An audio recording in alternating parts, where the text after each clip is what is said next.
Morning student, my self doctor Purva Dubey.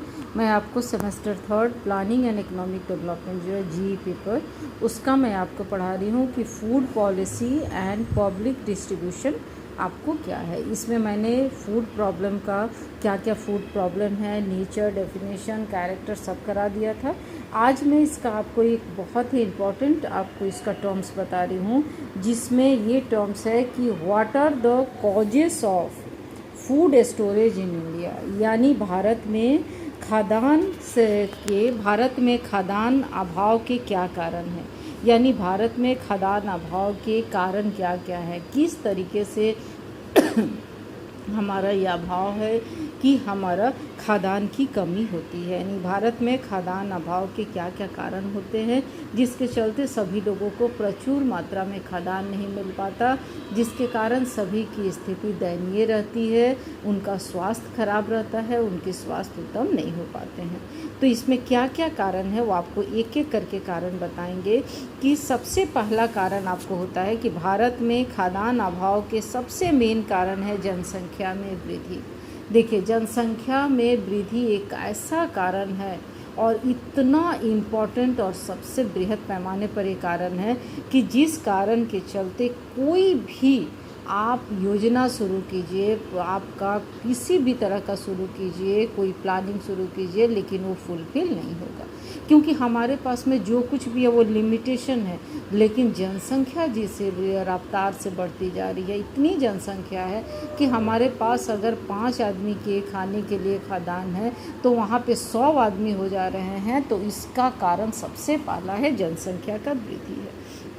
अगर हम यानी 45 वर्षों से जनसंख्या में तीव्र गति से वृद्धि हुई है, और जनसंख्या में जितने ही कहते हैं बिहार सरकार जितने भी करती है कि आपका पूरा भारत सरकार हो, जितने भी ये करती है कि हमारे दो अपने जनसंख्या को नियंत्रण में रखिए ताकि हर सुविधा का आपको उपयोग कर सके, हर सुविधा। आज हमारा 130 करोड़ जनता हमारे यहाँ हो गई है, यानी चीन के बाद अगर कहा जाए तो आबादी हमारे यहाँ सबसे ज़्यादा है, और शायद चीन से भी आगे न निकल जाए। तो ये जनसंख्या वृद्धि के ये कारण में आप कोई भी तरह का योजना शुरू कीजिए वो निष्फल होना ही है।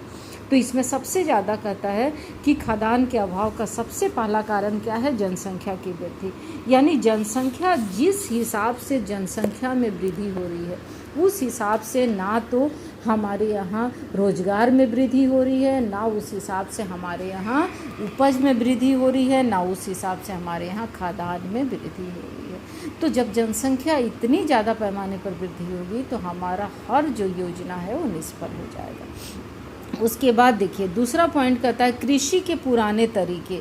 यानी कृषि के पुराने तरीके क्या है, जैसे हम लोग पुराने तरीके अपनाते थे, यानी खेतों से जोतना, बैल, उसी तरह से होता था। आज तो खैर ट्रैक्टर है, क्योंकि बैल है नहीं, ट्रैक्टर से जोता जा रहा है। फिर भी जो पुराने तरीके हैं, जिस औजार उसी तरह से है, जिससे हमारा कृषि का जो है उतना नहीं हो पाता। उसके बाद है प्रकृति के प्रकोप।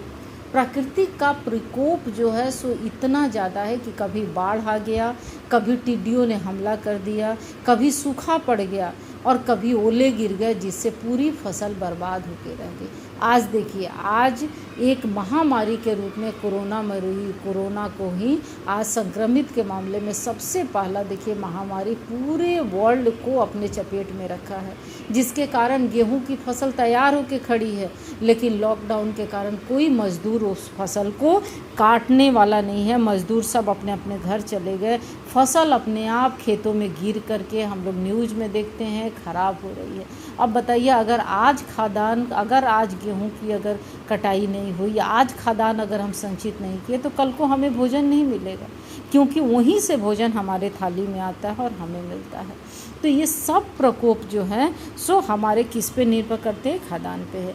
उसके बाद है आपका कि दोषपूर्ण सरकारी नीतियाँ। बहुत सारी ऐसी नीतियाँ बनाई गई है जो दोषपूर्ण है, यानी जो नीति नहीं होनी चाहिए उस तरीके की नीति बनाई गई है, जिसके कारण खाद्यान्न की समस्याएं होती है। निर्धनता और बेकारी, निर्धनता और बेकारी इतना ज़्यादा है, इतने निर्धन लोग हैं कि हम चाह कर भी ना तो हम फसल बीज खरीदने के लिए हमारे पास पैसे हैं, ना सिंचाई के लिए पंपी सेट लगा के पानी देने के लिए पैसे हैं, ना ट्रैक्टर चलवाने के लिए पैसे हैं। इतनी निर्धनता है कि हम जब खरीद ही नहीं पाएंगे तो हम खेती क्या करेंगे और उससे उपज क्या करेंगे।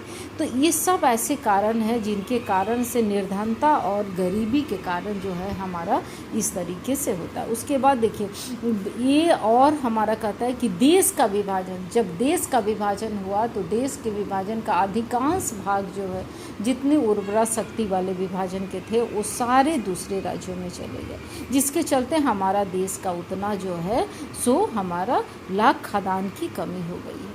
तो ये बहुत सारे ऐसे कारण हैं जिनसे खाद्यान्न की कमी बहुत ज़्यादा होती है। अगर इन समस्याओं को निपटा जाए, अगर इन समस्याओं को देखा जाए, इन समस्याओं को सुधारा जाए और जनसंख्या की वृद्धि पे थोड़ा रोक लगाया जाए तो शायद हम भविष्य में खाद्यान्न की समस्या नहीं होने का हम हो सकते हैं। तो ये सब कारण है जिसको हम बताएंगे। ठीक है, थैंक यू।